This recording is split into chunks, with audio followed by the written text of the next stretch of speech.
Neville Goddard, October 6, 1959.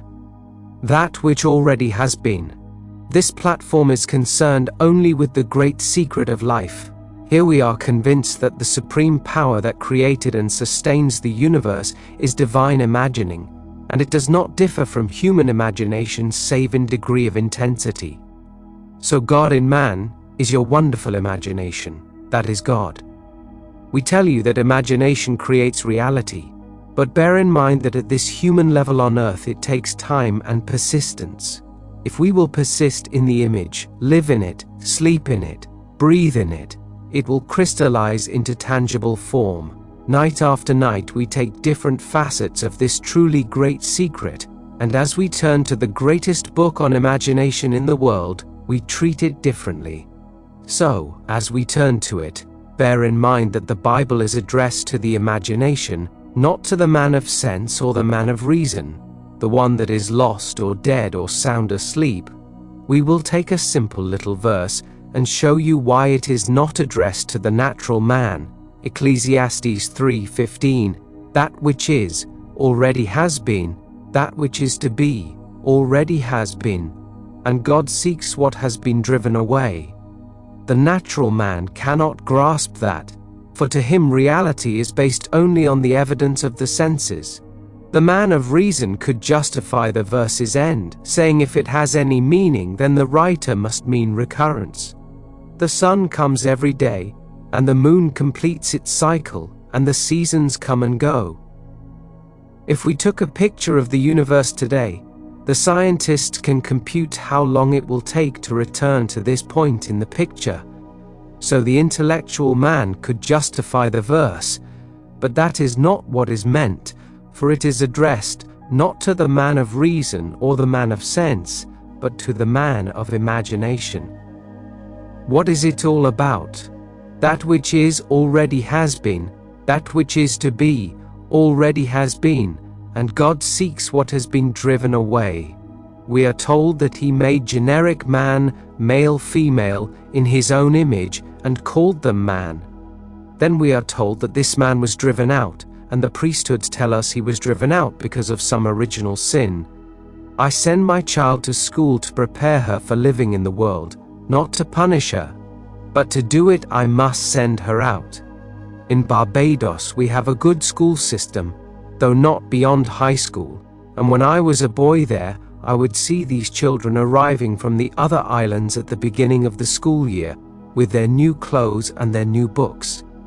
They thought it was exciting, not knowing what it was all about.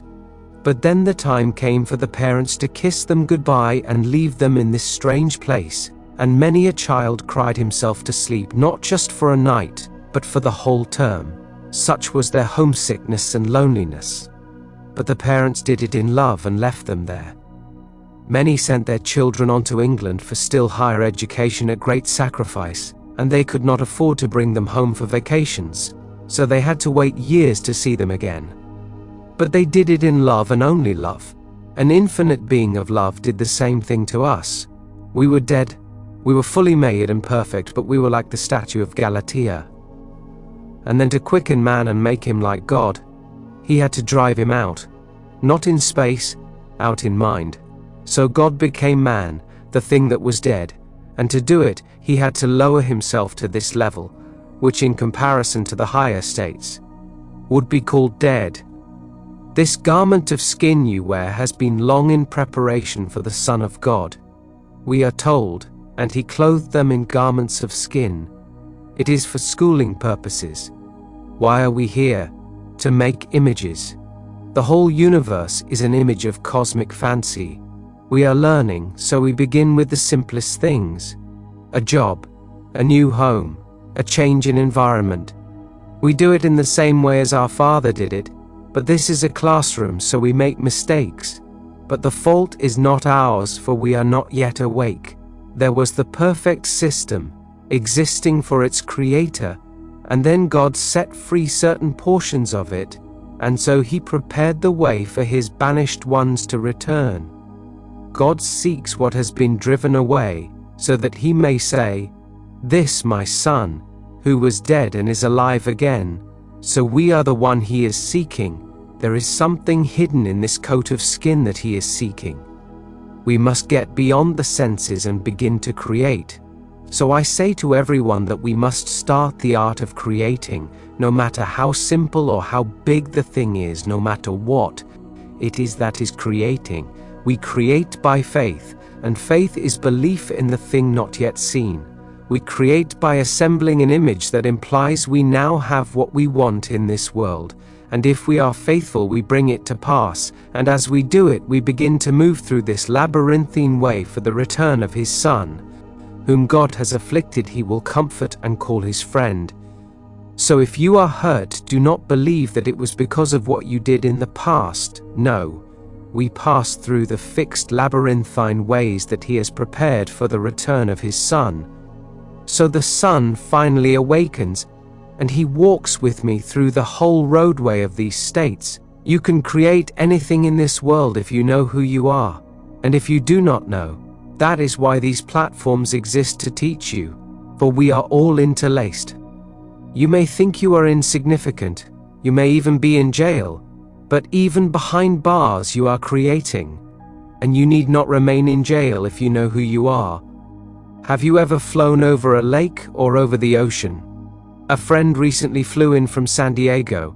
He had been in the Navy, and he had always owned boats, but he had never before observed what he saw now from the air. He was on the ocean side as the plane took off from San Diego, and looking down he saw this little 30-footer coming in the opposite direction. He noticed the wake of this little ship and watched it widen, and nothing interrupted it. When his plane turned inland, he was flying at 300 miles per hour, but looking back he realized that this little boat doing maybe 30 knots was troubling the entire Pacific. As far as the eye could see, this wake was moving and nothing could stop it, and the occupant of that boat was totally unaware of what he was doing. We are all like that. You think you can imagine and not affect others. It is like the wake. In time it encompasses the whole world. It starts as a little V, but it grows wider and wider. Everyone will be in some way influenced by my pattern. If one knows what he wants for himself or for others and remains faithful to it, he does not have to ask, "Who will help me?" For every person who must play a part will play it to make possible the fulfillment of that dream. A lady said to me the other night, "Look at my hands. A week ago they were blistered as if with acid, now there is no scar. But it took me 5 days of revision to bring about what you are seeing. For unnumbered days prior to this, nothing happened, but 5 days of revision brought this about." She produced in her own body this change. This seems stupidity to the rational man. To the Greek it is foolishness, and to the Jew a stumbling block. It means that the man of reason cannot comprehend it. He cannot believe that one can create by imagination.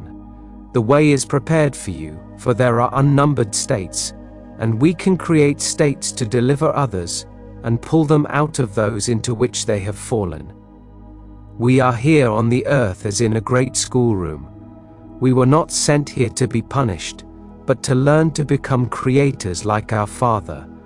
There is no original sin, for God made the decision to send me to school. In fact, I was dead. I existed only for God, the creator of the perfect system, and then came the decision to subject me to this schoolroom in the hope I would be set free in the glorious liberty of the sons of God. Given the choice, what child would go to school?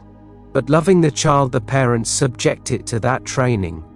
How many years are taken from children's lives and given to learning? It is the same with us, only it is a vaster school. So let no one tell you that you did anything wrong in being born. These coats of skin were prepared for us, for they help man, the invisible reality, to become conscious. And then some certain teachers sent by God tell them of the only value in the world, and that is to awake. But if in the awakening you want a better home, a finer job, better health, then try to create it. Failure does not matter, you are learning. If you persist, you will win. You create by faith. By faith the worlds were made and sustained. Things that are made from things that do not appear. So what would it be like if you were the man you want to be? See the world as you would like to see it. Let me define imagination for you. It is spiritual sensation, but the word spiritual is to most of us something that is not practical, the incorporeal as opposed to the corporeal. But imagination is the power to perceive what is absent from the senses. Take a rose. There is not one here, but right now could I sense it in any way? Smell it? Touch it? I can, though it is absent from the senses. That is imagination. If imagination creates reality, such perception of what is absent from the senses makes it so. We have unnumbered case histories to prove it. Imagination is the power to perceive what is absent from the senses, and if you persist, you go beyond the sense man and go beyond the rational man. The natural man receives not the things of the Spirit of God, for they are foolishness unto him. How can I discern my home spiritually? I cannot see it with my physical eye or touch it with my physical hands, but in imagination I can do both. You may say, I do not have a home. Well, you do the same thing with a home you do not yet own. Do it with funds you do not now possess. Nothing has quite the same smell as money, or the same sound. If it is money you want, use every sense to make it real. But do not say, I perceive it because I know it is there. To exercise the imagination, you see something that is not yet there. Then we get beyond the natural man, like the lady who in 5 days brought about a complete transformation in her hands. Everyone is here for image making and to learn lessons, and the being who sent you here came with you, and he has never left you. He became you and lit you with himself. As he lit man, he awoke through the passage prepared for him into this schoolroom called earth, and then, as he is lifted up, he is embraced and given the ring and the fatted calf. For this is my son who was dead, and now lives again, for the first state was death, and then comes the quickening of this state. He was lost, and now he is found again. That which is already has been, that which is to be already has been, and God seeks that which was driven away. So he drives him out by taking him out of mind. He is seeking Jacob in the Old Testament, and in the New Testament Jesus, for when he finds him, he is Jesus. As he finds him, his is the reality of being, which is Jesus. He will find him in every being in the world. When this begins to awaken in you, the old form cannot contain it, any more than new wine can be contained in old bottles. You cannot take this new wine of truth and confine it to the old dogma. It will blow it apart. So it has to take a new form as the Spirit begins to awaken within one. So make your image and ask no one to help you. For like the wake of the ship, it will change the whole world, if it is necessary to the fulfillment of your drama. Everything in the Pacific had to encounter that wake. Nothing could stop it. You are the ark of God, and what you are imagining is influencing all the others who are also imagining. So imagination changes things. Do not base it on facts. Truth as we see it is not confined to facts, but depends only upon the intensity of imagination. Everyone can do it, but often reason will interfere. A friend told me tonight that he desired the answer to a certain problem, and it was given to him.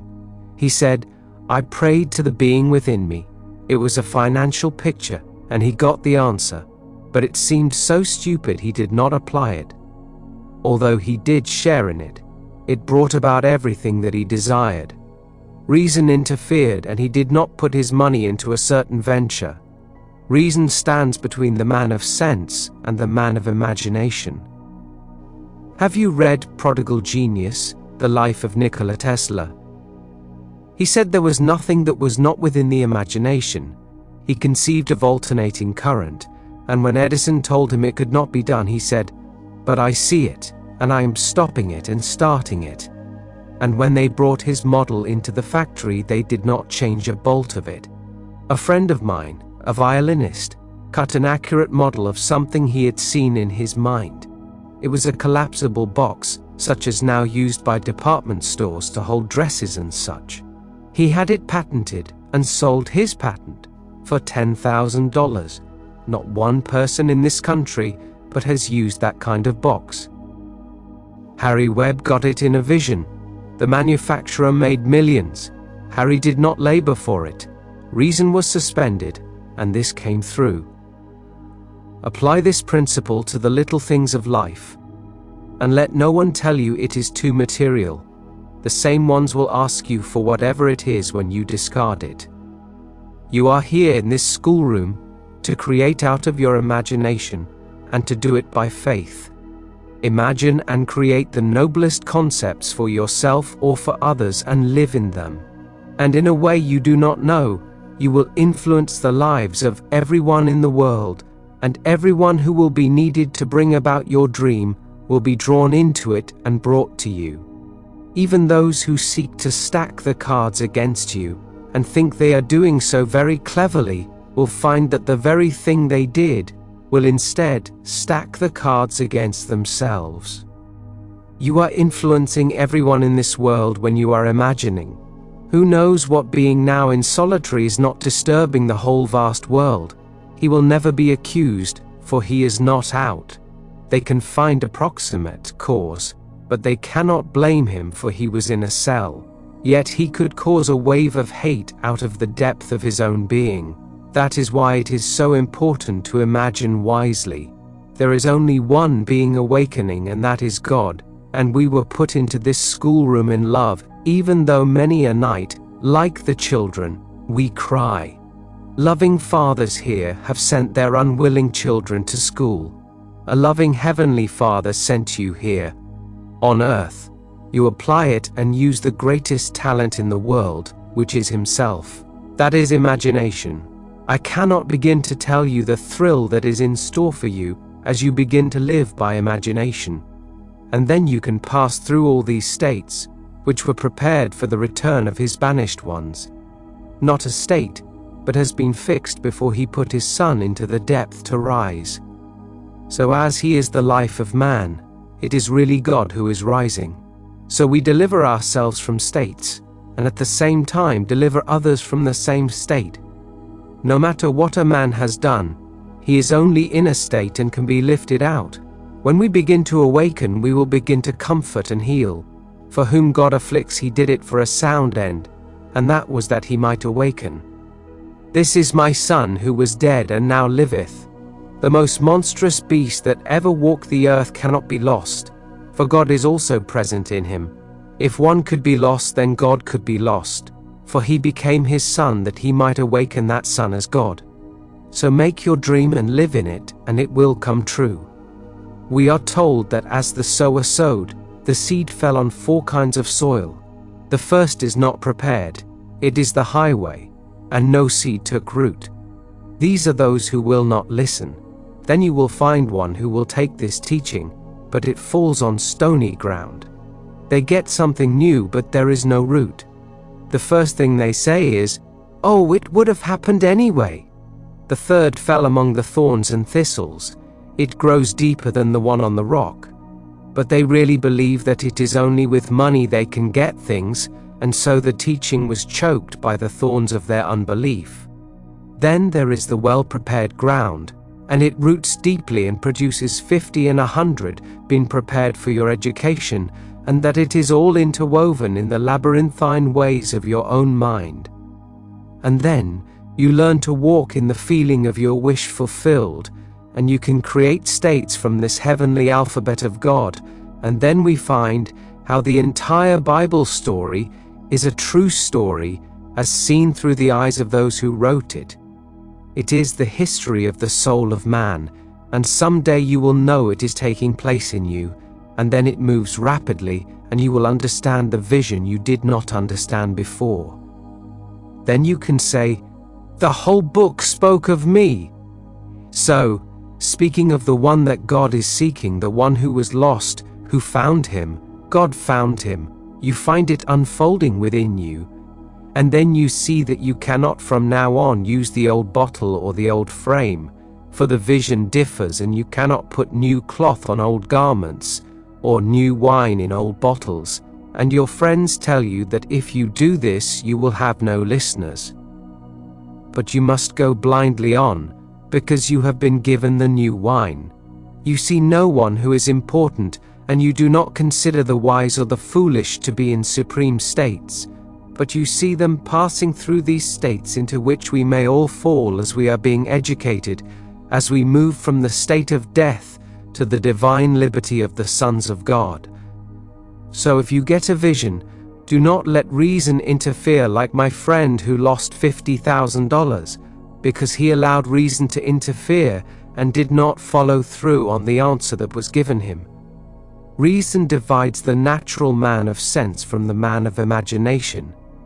Blake says, "Those who restrain desire do so because theirs is weak enough to be restrained, and the restrainer or reason usurps its place and governs the unwilling, and being restrained it by degrees becomes passive, till it is only the shadow of desire.